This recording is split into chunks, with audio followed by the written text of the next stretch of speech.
Fala, meus amigos, sejam muito bem-vindos a essa aula sobre princípios contábeis, princípios da contabilidade. É um assunto extremamente relevante para você que está começando a graduação ou para você que vai fazer concurso público, cai em concurso público, isso aqui é importante que você saiba. E para você que está na graduação, cara, isso aqui são as bases da contabilidade, você tem que saber isso daqui, tem que dominar. Então fica até o final para você saber exatamente quais são os princípios, como aplicar, e você vai ver tudo isso de maneira simples, didática, direto ao ponto e com exemplos. Hoje você vai aprender e nunca mais vai esquecer. Então fica até o final. Antes de mais nada, eu sou o Felipe, especialista em aprovação tanto no exame de suficiência quanto em concursos públicos para contadores. Então se inscreve aqui nesse canal para você ser sempre avisado de novos conteúdos. Essa aula vai ficar salva em uma playlist específica de aulas de contabilidade. Então para você ter acesso a essa playlist é só você clicar aqui em cima que você vai ter acesso a todas as outras aulas. Então bora lá para a nossa aula de princípios contábeis.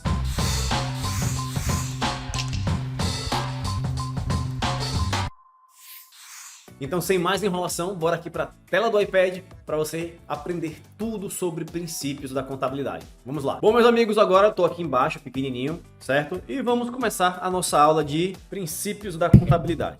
Bom, o que é que vocês precisam saber para a sua prova sobre os princípios contábeis, os princípios da contabilidade? Vocês precisam saber basicamente 4 coisas. A base legal, certo? De onde é que vem essas regras? Tem alguma lei, tem alguma norma? Quais são, obviamente, os princípios, né? Quais são eles? E, obviamente, exemplos. Esses princípios, eles ainda estão vigentes? Vocês vão entender o porquê dessa pergunta. Esse aí é outro ponto que vocês devem saber. E como é que danado esse negócio cai na prova? Afinal de contas, você quer aprender algo para marcar a questão na prova correta, né? Para aprender como é que eu vou marcar o X correto na prova. Então aqui você vai ver como esse assunto é abordado nas provas de concurso público, exame de ciência e na sua faculdade também. Então fica aí até o final. Primeira coisa que a gente tem que saber. Qual que é a base legal dos princípios contábeis? Nós temos duas bases legais. A primeira delas é a Resolução 750/93 do Conselho Federal de Contabilidade. Essa daqui é a resolução que trata sobre os princípios contábeis, certo? É ela que vai elencar os 6 princípios, né, que antigamente eram 7, mas agora são 6. Ela quem vai elencar esses 6 princípios. E nós também temos, de forma mais recente, a estrutura conceitual, o CPC 00 e a NBC-TSP Estrutura Conceitual, que é a estrutura conceitual tipo CPC 00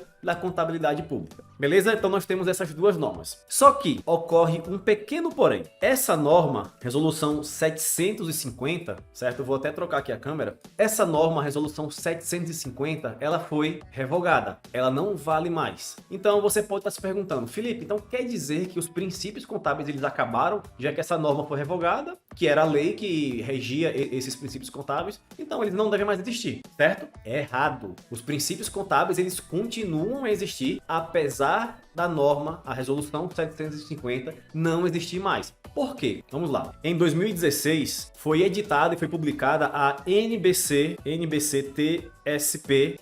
Estrutura Conceitual, que, como eu falei, é a estrutura conceitual da contabilidade pública. Essa estrutura conceitual, ela revogou a resolução 750/93. A resolução 750/93, ela tratava sobre os princípios contábeis. E os princípios contábeis, eles são aplicados tanto à contabilidade societária quanto à contabilidade pública. Só que essa norma trata somente da contabilidade pública. E ela revogou algo que trata de 2 lugares diferentes. Entenderam onde eu quero chegar? Enfim, isso foi o que aconteceu. Só que o Conselho Federal de Contabilidade, vendo essa confusão que estava causando nos contadores, ele se manifestou através de um comunicado oficial lá no site do CFC, que eu vou deixar o link, inclusive, aqui embaixo. Que era uma resposta a uma pergunta que todos os contadores da época se fizeram. Afinal, CFC, os princípios contábeis, eles continuam a existir ou não? E a resposta do CFC foi clara e direta. Ele respondeu o quê? Que apesar da resolução 750 não estar mais em vigor, os princípios contábeis, eles ainda existem, inclusive foram recepcionados em diversas outras normas. Todos os princípios contábeis que antes existiam em uma única norma, hoje continuam existindo, só que eles estão dispersos em várias outras normas. Nós não temos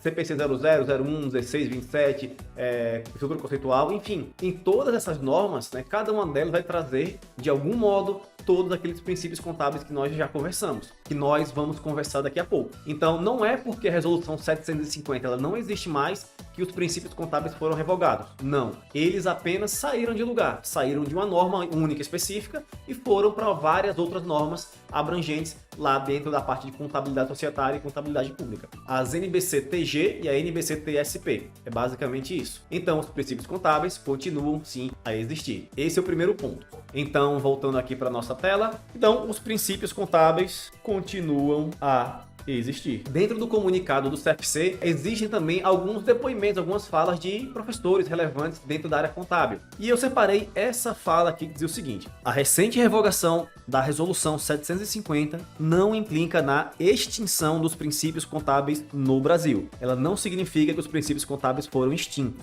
Na verdade, após a aprovação da Resolução 1374, o Brasil passou a contar com uma estrutura conceitual. Enquanto a Resolução 750/93 era estruturada em princípios, a estrutura conceitual é estruturada em capítulos, como por exemplo o do objetivo e das características qualitativas. De maneira geral, podemos ver que todos os princípios mencionados na Resolução 750 também estão na estrutura conceitual, com exceção do princípio da prudência. Tá tudo lá, com exceção do princípio da prudência, tá tudo dentro da estrutura conceitual vigente. Então, se tiver alguma questão perguntando, Felipe, os princípios foram extintos, eles não estão valendo mais, calma, eles continuam a valer, eles apenas mudaram de lugar. A casa anterior deles era a Resolução 750 e agora a nova casa deles vai ser a estrutura conceitual da contabilidade. Simples assim. É a mesma coisa. Imagina que alguém maluco vem lá e faz uma lei. Agora o oxigênio deixa de existir. Bom, o oxigênio vai deixar de existir por conta de uma lei? Não.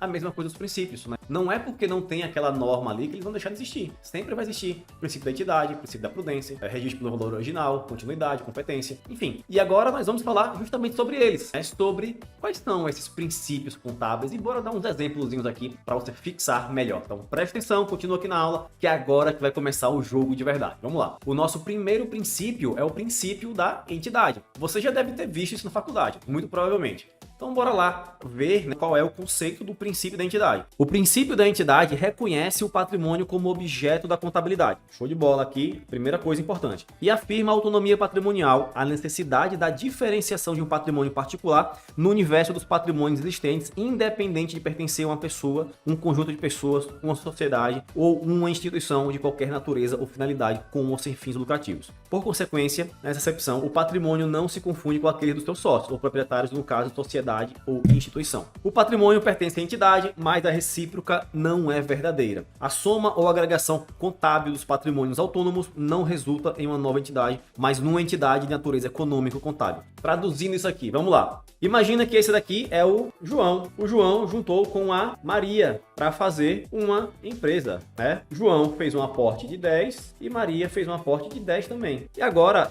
essa empresa ela tem um patrimônio inicial de R$20, de 20 dinheiros, R$20. Um belo dia, o João, ele pensa o seguinte: caramba, eu queria comprar um sorvete, mas eu não posso, não tenho dinheiro. Então quer dizer que agora eu vou pegar o dinheiro da empresa para pagar esse meu sorvete. Tá errado. Não é isso que o princípio da entidade fala. Fala que o patrimônio da entidade, ele tem autonomia, ele não deve se confundir com o patrimônio dos sócios. Então, esse dinheiro aqui não é mais do sócio, certo? É o dinheiro da entidade. Então, guarde isso, porque isso cai em provas. Beleza? Primeira coisa vista aqui. E vamos agora para o nosso segundo princípio, que é o princípio da continuidade. O que é isso daqui? O princípio da continuidade pressupõe que a entidade continuará em operação no futuro e, portanto, a mensuração, a apresentação dos componentes do patrimônio levam em conta essa circunstância. Traduzindo isso aqui, meu amigo, vamos lá. Essa mesma sociedade que João e Maria criaram, certo? Com patrimônio de R$20. Ninguém cria uma empresa só para esse ano, né? São poucos casos que a empresa tem um prazo de validade, vai acabar amanhã. Não, acabar ano que vem. Não é assim. As empresas elas nascem de forma para durar de forma perpétua. Ela pode vir a acabar, faz parte, né? Ela pode vir a morrer, mas a intenção dos sócios é fazer com que a empresa dure para sempre, que ela tenha uma continuidade, seja perene. E por que isso? Imagina o seguinte, imagina que essa empresa aqui do João e da Maria, ela adquiriu mercadoria para revenda. Mercadoria, vamos supor que ela adquiriu material de limpeza, né? Ela comprou lá água sanitária por R$20, um estoque de R$20 de água sanitária. O interesse dela é vender esse estoque por R$100. Ou seja, ela quer fazer R$20 se transformar em 100, né? Para isso, ela tem que vender o estoque inteiro, né? São 20 unidades, por exemplo, tem que vender cada uma das suas unidades por R$5. Água sanitária é um negócio que não vence, que não tem validade, basicamente, eu acredito, né? Então, a empresa não tem pressa de vender, ela vai esperar os clientes aparecerem e vai vender. Show de bola. E aí, com o tempo, ela vai lá e aparece os clientes, ela vende todo o estoque, depois compra mais estoque, enfim. Ela vai vender esse material por R$100. Só que imagina que ela compra esse estoque no dia 1º de janeiro de 2024, certo? E por algum motivo, a empresa ela vai deixar de existir no dia 31 de janeiro de 2024. E ela tá com esse estoque aqui parado. E João e Maria lá, caramba, eu não vou conseguir vender, eu preciso vender esse negócio até 31/1 de 2024. Meu Deus do céu, e agora? O que vai acontecer? Isso aqui é uma evidência de que esse valor de R$20, ele não vai ser possível de ser recuperado. Ou seja, João e Maria colocaram R$20 na empresa, na esperança de pelo menos conseguir de volta esses R$20 em forma de dividendo, em forma de lucro. Só que por conta da empresa fechar as portas muito em breve, existe essa evidência de que nem esses R$20 eles vão conseguir recuperar. Então, o valor que ficaria registrado na conta estoques desse estoque de água sanitária aqui não seria mais R$20, seria menos. Por quê? Porque imagina que estivesse chegando no dia 29 de janeiro e não tivesse vendido nada. E a empresa vai ser liquidada, vai fechar daqui a 2 dias. Esses R$20 dificilmente vão ser recuperados. Então, é necessário contabilmente reconhecer uma perda, um prejuízo, certo? Então, é basicamente isso. Se essa entidade aqui, no caso do João e Maria, ela tiver uma continuidade de longo prazo, né, seja perene, que ela siga o princípio da continuidade, quando chegar no dia 30 de janeiro, não precisa fazer esse ajuste, não precisa reconhecer essa perda. Por quê? Porque a empresa foi constituída como se fosse durar por muito tempo. Ou seja, vai existir a expectativa de que aqueles R$20 sejam recuperados, sejam vendidos e sejam transformados em R$100. Só que quando eu coloco uma data final para aquela empresa, eu acabo com o princípio da continuidade daquela empresa, os valores que estão lá registrados no meu balanço patrimonial, nas minhas demonstrações contábeis, eles vão ter que sofrer alteração nos seus valores,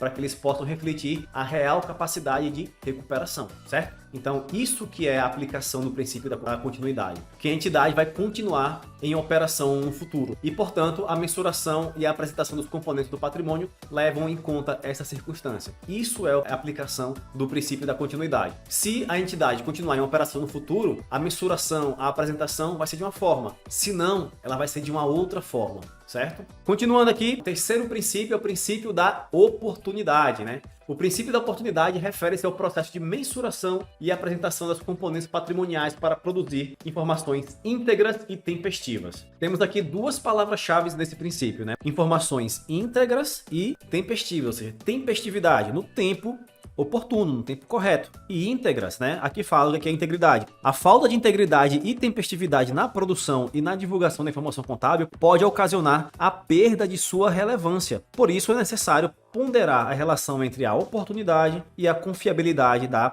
informação.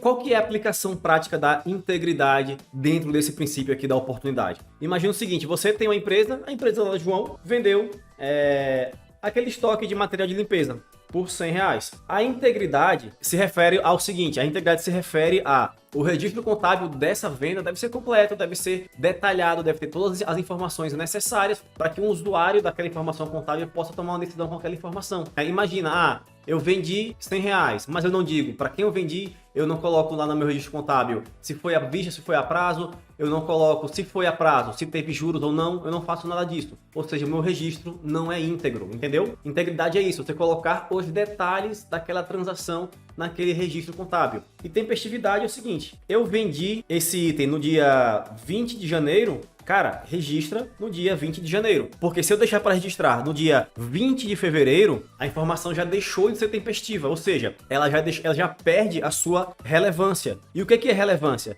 Relevância é a capacidade de uma informação influenciar a tomada de decisão. Então imagina que eu pego um registro desse de R$100, de venda de R$100. Só que esse registro ele não diz se a venda foi à vista, se foi a prazo, se teve juros, se não teve juros. Ou então, esse registro ele não é feito no dia 20 de janeiro, é feito somente lá em fevereiro. Ou seja, tudo isso contribuiu para que deixasse de ser relevante. Ou seja, a tomada de decisão que eu iria ter com aquela informação, se ela fosse íntegra e tempestiva, eu não vou ter agora porque a informação ela não é íntegra e ela não é tempestiva. Entenderam onde quero chegar? É basicamente isso. Este é a aplicação do princípio da oportunidade. Um princípio muito importante que às vezes a gente encontra por aí em algumas empresas que fazem as vendas, mas não registram no tempo correto, com a tempestividade correta. E o nosso próximo princípio é registro pelo valor original. O que é isso aqui? Bom, o princípio do registro pelo valor original determina que os componentes do patrimônio devem ser inicialmente registrados pelos valores originais das transações, expressos em moeda nacional. O que é isso? Imagina lá a empresa do João e Maria.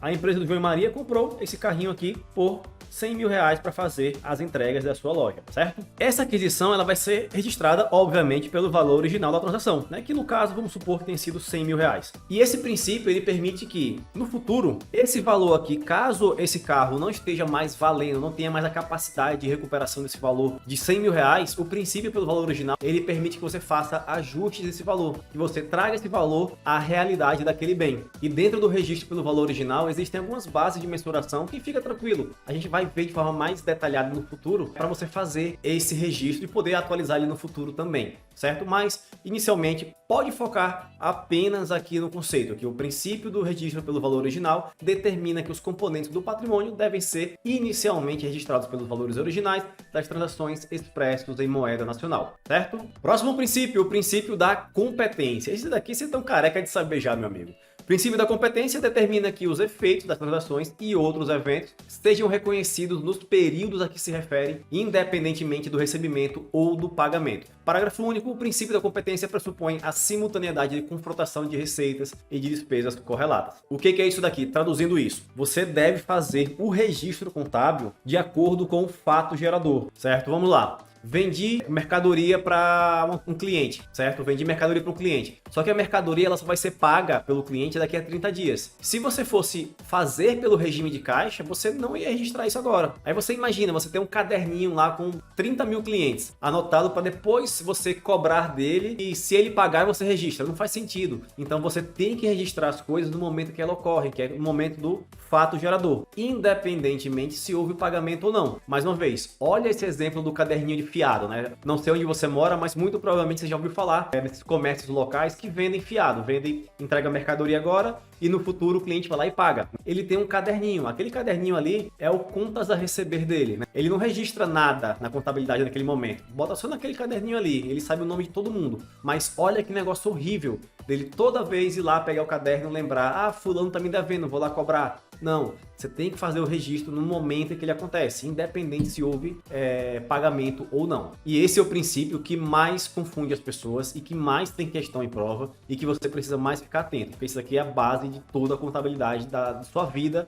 daqui para frente. Então, coloque na sua cabeça que o registro contábil ele deve acontecer de acordo com o fato gerador, independentemente, né, se aconteceu pagamento ou recebimento de alguma coisa. E o nosso próximo e último princípio é o princípio da prudência, né? O princípio da prudência determina a adoção do menor valor para os componentes do ativo e do maior para o do passivo, sempre que se apresentem alternativas igualmente válidas para a quantificação das mutações patrimoniais que alterem o patrimônio. Traduzindo isso aqui, imagina que você tenha duas situações, né? Na sua empresa, mais uma vez, a empresa de João. A empresa de João, ela tem ali um contas a receber, ela fez uma venda a prazo, ela tem um contas a receber de R$10.000, né? R$10.000. Só que João sabe que desses clientes que compraram dele, tem um cliente que está com pouco dinheiro, que a empresa está indo mal e que muito provavelmente ele não vai pagar o que deve a João, né? O que deve a empresa de João. Ou seja, ele pode reconhecer o contas a receber de R$10.000, só que há uma possibilidade dele não receber os 10 mil. Seguindo o princípio da prudência, eu não posso registrar, não posso apresentar o meu contas a receber por R$10.000. Por quê? Porque eu tenho que subestimar os ativos quando houverem duas possibilidades, né, igualmente aceitas. Então, nesse caso, eu deveria fazer uma redução de R$1.000 aqui aqui para refletir melhor esse contas a receber. Então eu não iria mais apresentar por 10 mil,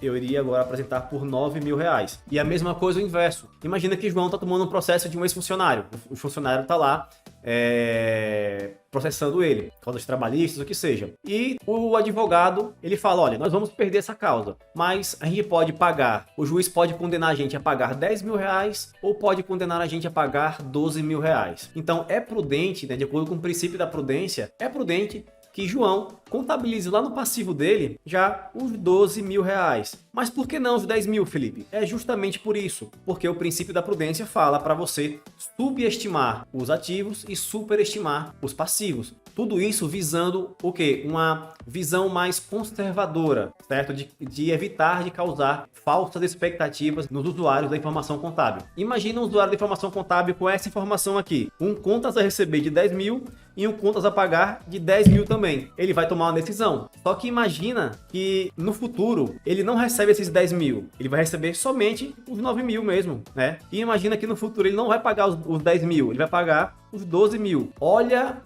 o barco furado onde esse cara entrou, né?